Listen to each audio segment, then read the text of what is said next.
wabarakatuh. Izin memperkenalkan diri, nama saya Aurelia Cahya. Saya dari tingkat 4A Prodi Penyuluhan Pertanian Berkelanjutan.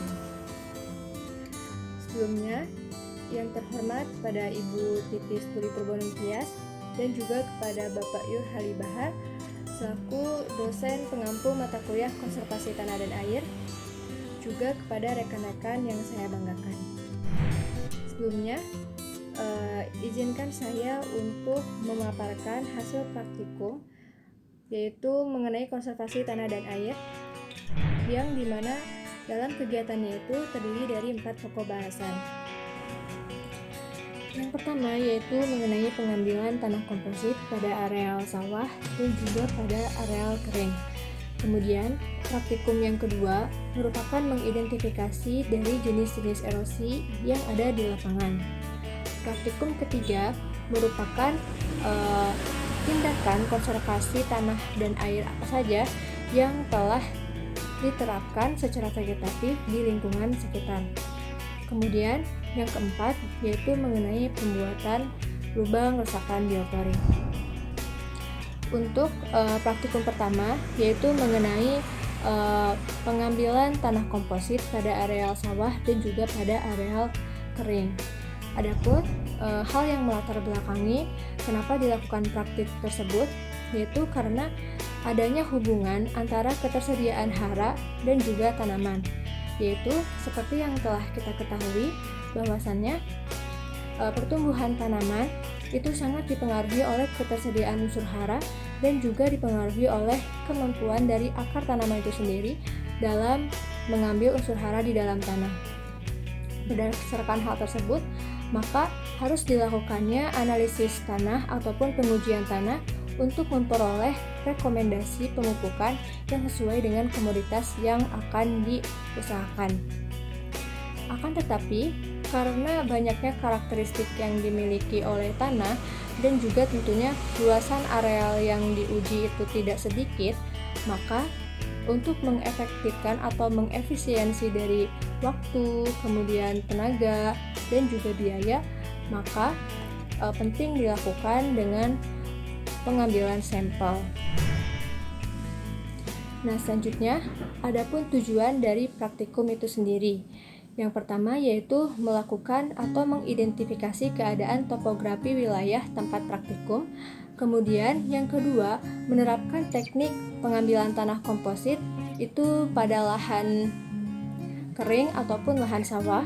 Kemudian yang ketiga, menentukan pola dari pengambilan sampel tanah itu sendiri akan seperti apa. Dan yang keempat, yaitu mengidentifikasi kendala-kendala yang pengamat temui di lapangan dalam pelaksanaan praktikum ini. Adapun waktu dan tempat pelaksanaan dari praktikum yaitu dilaksanakan pada Rabu 6 Oktober tahun 2021 dan juga pada hari Rabu tanggal 10 November tahun 2021 yang berlokasi di Kampung Babakan Cipasung dan juga Kampung Ciletik di Kelurahan Nugasari, Kecamatan Taman-Sari, Kota Tasikmalaya. Adapun hasil dari praktik itu sendiri yaitu yang pertama mengenai teknik pengambilan tanah komposit pada areal sawah, yaitu proses pertama dilakukan dengan cara sanitasi lahan atau pembuangan gulma, kemudian batu-batuan dan juga sampah yang ada di lingkungan yang akan dijadikan sebagai tempat praktikum. Kemudian yang kedua dilakukan pencangkulan dengan membentuk huruf V. Adapun kedalamannya sekitar 20 cm dan untuk tanah yang diambil yaitu memiliki lebar 2 cm. Kemudian setelah dilakukan pencangkulan, selanjutnya dilakukan pemilihan tanah yaitu dengan cara membuang bagian tanah di kiri dan juga pada bagian kanan dari daun cangkul itu sendiri. Selanjutnya yaitu menyimpan tanah pada wadah, dan apabila kita sudah melakukan seluruh pengambilan tanah di berbagai titik yang telah ditentukan, maka selanjutnya dilakukan pencampuran seluruh tanah komposit sampai dengan merata.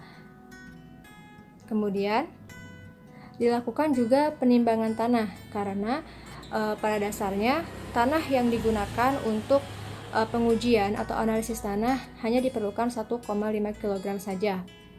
Setelah dilakukan penimbangan tersebut, kemudian dilakukan pengemasan yang juga disertai dengan label yang terdapat data informasi mengenai kegiatan praktikum tersebut untuk mempermudah pelaku laboratorium dalam melaksanakan uji tanah itu sendiri.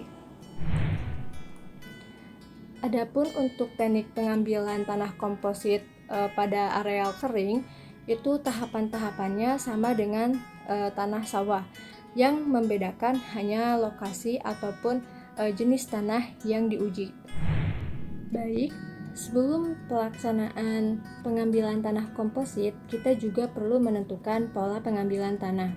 Untuk pola yang diambil atau ditentukan untuk pengambilan tanah komposit pada lahan sawah, saya itu menggunakan pola diagonal.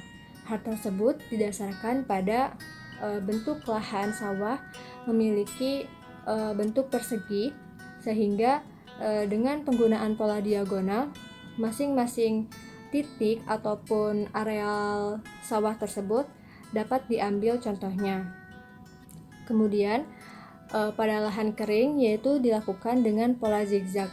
Hal tersebut karena lahan kering itu sendiri memiliki lahan yang tidak beraturan, sehingga dengan pola zigzag tersebut seluruh bagian lahan dapat diambil.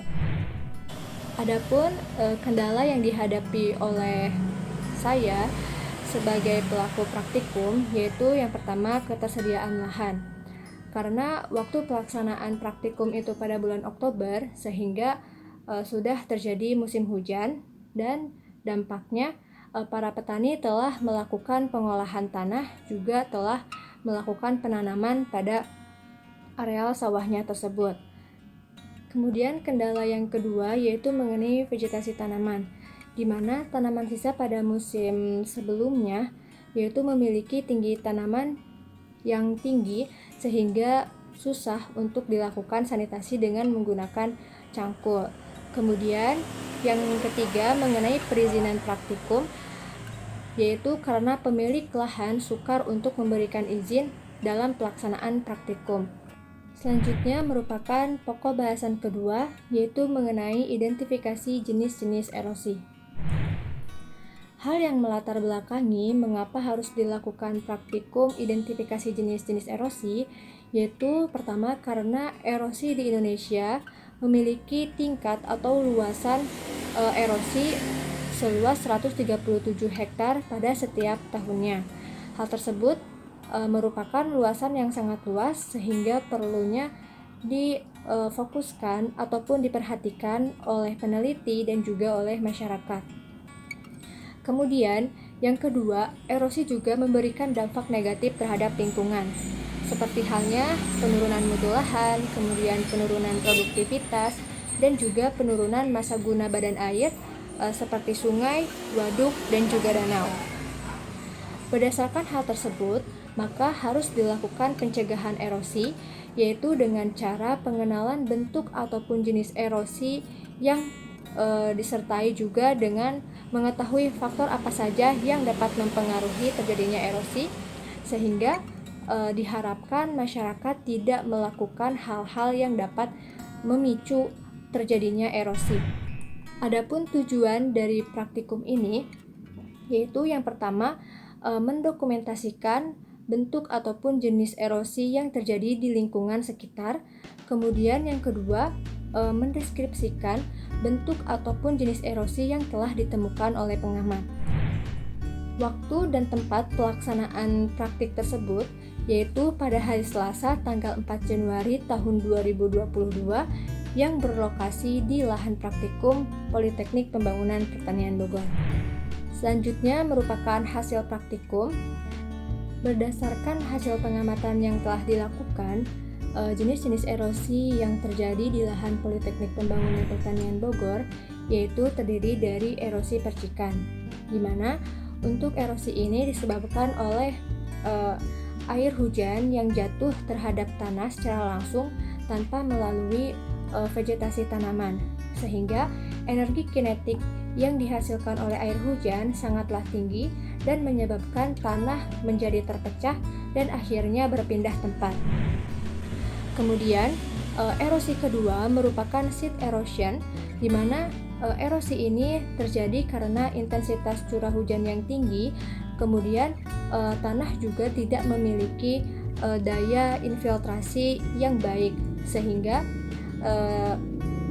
tanah bagian atas atau tanah yang paling subur terbawa oleh air.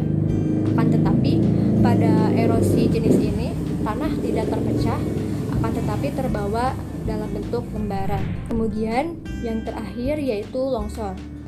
Penyebab dari longsor ini yaitu karena lereng teras tersebut tidak memiliki vegetasi yang cukup yang dapat menutup tanah dan juga dapat mempertahankan dari agregat tanah itu sendiri. Selanjutnya merupakan praktikum ketiga, yaitu mengenai konservasi tanah dan air secara vegetatif.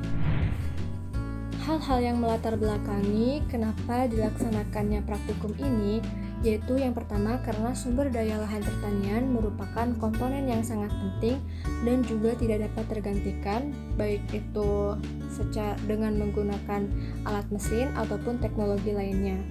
Hal tersebut dikarenakan lahan bersama-sama dengan air dan juga sinar matahari itu menghasilkan suatu produk pertanian yang secara gratis diberikan dan harus dijaga kelestariannya. Kemudian, penggunaan sumber daya lahan pertanian yang digunakan dengan secara tidak bijak itu dapat menimbulkan penurunan kualitas dan juga kualitas terhadap sumber daya yang ada, sehingga menyebabkan lahan menjadi kritis. Sedangkan untuk lahan kritis dengan tingkatan yang parah itu dapat menyebabkan ketidakberlanjutan dalam proses penyediaan bahan pangan dan dampaknya yaitu akan terjadinya krisis pangan di suatu wilayah. Sehingga berdasarkan hal tersebut perlu dilakukan penanganan ataupun pengendalian dari lahan krisis tersebut, yaitu dengan menggunakan konservasi tanah dan air secara vegetatif. Kenapa harus vegetatif? Karena selain dapat mengurangi erosi dan juga dapat mengurangi sedimentasi, yaitu juga menghasilkan nilai ekonomis seperti dari hasil produksi tanaman yang merupakan tanaman konservasi itu sendiri. Adapun tujuan penelitiannya yaitu terdiri dari yang pertama, mengidentifikasi tindakan-tindakan konservasi dengan menggunakan metode vegetatif yang telah diterapkan. Kemudian, yang kedua yaitu menganalisis hasil observasi mengenai tindakan-tindakan konservasi yang telah diterapkan. Waktu dan tempat pelaksanaannya yaitu dilaksanakan pada hari Jumat tanggal 14 Januari tahun 2022 di lahan intercropping Polbanten Bogor. Berdasarkan hasil identifikasi tersebut, maka diperoleh beberapa tindakan konservasi yang telah diterapkan di lahan intercropping Politeknik Pembangunan Pertanian Bogor, yaitu diantaranya ada konservasi dengan metode penggunaan kebun campuran, di mana kebun campuran ini merupakan wilayah di luar areal pemukiman yang ditanami dengan tanaman tahunan, kemudian yang disertai dengan tanaman musiman yang dapat dimanfaatkan mulai dari daunnya, bunga, dan juga buahnya. Selanjutnya, yaitu metode penanaman sela atau pertanaman sela. Metode ini dilakukan dengan memadukan tanaman semusim di antara tanaman tahunan. Tujuannya yaitu untuk menjaga keberlanjutan pendapatan petani sebelum memperoleh hasil dari pertanaman komoditas pokok tersebut. Dan yang ketiga yaitu dengan menggunakan tanaman penutup tanah, yaitu pada lahan ini tanaman yang digunakan merupakan jenis tanaman rumput-rumputan atau tanaman pendek yang bernama rumput signal atau dengan memiliki nama latin Brachiaria decumbens. Baik, selanjutnya merupakan praktikum keempat, yaitu mengenai pembuatan lubang biopori, di mana hal yang melatar belakangi dari praktikum biopori ini yaitu pada musim hujan sering terjadinya genangan air pada wilayah yang memiliki daya infiltrasi yang rendah, sehingga untuk menanggulangi hal tersebut diperlukannya praktikum mengenai pembuatan LRB ini untuk kita dapat mengaplikasikannya sendiri apabila menemui lahan-lahan yang tergenang. Tujuan dari praktikum ini sendiri yaitu yang pertama, kita mengerti dan juga memahami proses ataupun mekanisme dalam pembuatan serta pemeliharaan lubang resapan biopori. Kemudian yang kedua, kita juga mampu mendeskripsikan kondisi seluruh aspek pengamatan dan juga manfaat dari pembuatan lubang resapan biopori. Waktu dan tempat pelaksanaan praktikum tersebut yaitu pada hari Rabu tanggal 24 November tahun 2021 yang bertempat di halaman Masjid At-Tarbiyah Politeknik Pembangunan Pertanian Bogor. Nah, adapun tahapan-tahapan dalam pembuatan LRB ini, yang pertama yaitu dilakukannya penentuan lokasi, yaitu untuk lokasinya memiliki jarak 1-1,5 meter dari batang utama pohon. Kemudian yang kedua, penyiraman. Untuk penyiraman ini dilakukan pada tempat pembuatan LRB dengan karakteristik lahan yang kering dan juga keras. Kemudian yang ketiga yaitu pelubangan tanah. Pelubangan ini dilakukan dengan menggunakan bor tanah dengan kedalaman berkisar 50 sampai dengan 1 meter dan dengan lebar menyesuaikan dengan lebar dari botol yang kita gunakan. Kemudian selanjutnya merupakan pembuatan wadah LRB, yaitu bahan yang digunakan atau merupakan botol yang memiliki kapasitas cairan 1,5 liter. Kemudian pada botol tersebut selanjutnya dibuat lubang dengan menggunakan paku yang telah dipanaskan dengan kerapatan yang sangat rapat. Setelah itu selanjutnya diberikan sampah organik berupa daun-daunan dan juga ranting. Dan selanjutnya setelah diberikan sampah tersebut, botol disimpan terhadap lubang yang telah kita buat tadi. Hasil pengamatannya yaitu yang pertama mengenai kondisi awal lingkungan, di mana memiliki kondisi sering terjadi genangan air apabila telah terjadinya hujan. Kemudian yang kedua, kondisi sampah organik pra penanaman yaitu memiliki ukuran yang besar, kemudian tidak memiliki bau dan juga kering. Yang ketiga yaitu mengenai kondisi lingkungan pasca penerapan LRB, yaitu terjadi perubahan yang ditandai dengan daya penyerapan tanah terhadap air meningkat, kemudian dampaknya tidak terdapat genangan air di atas permukaan tanah. Yang keempat yaitu kondisi sampah pasca penerapan LRB, yaitu terjadi dekomposisi karena memiliki ciri warna yang lebih coklat, kemudian memiliki bau kompos dan tidak memiliki tekstur yang besar. Adapun kendala-kendala yang dihadapi oleh pengamat selama kegiatan praktikum yaitu yang pertama, tanah praktikum memiliki tekstur keras sehingga sulit untuk dilakukan pembuatan lubang. Yang kedua yaitu keterbatasan alat yang menyebabkan kegiatan pelubangan botol susah untuk dilaksanakan karena hanya dengan menggunakan paku. Dan yang ketiga yaitu ketersediaan sampah organik memiliki variasi yang sedikit sehingga sampah organik yang digunakan adalah hanya sampah organik yang kering dan hal tersebut mempersulit dalam proses dekomposer atau dekomposisi. Adapun manfaat dari penerapan LRB itu sendiri yaitu yang pertama tentunya mengurangi volume sampah organik di lingkungan sekitar. Kemudian yang kedua, menyediakan resapan air yang baru sehingga dapat berkurangnya genangan air di wilayah-wilayah tertentu. Kemudian yang ketiga, tentunya kita memperoleh kompos dari hasil dekomposisi sampah organik tersebut. Yang keempat, yaitu meningkatkan kesuburan tanah dari penambahan bahan organik. Dan yang kelima, dapat meningkatkan daya infiltrasi. Baik, mungkin sekian pemaparan dari saya.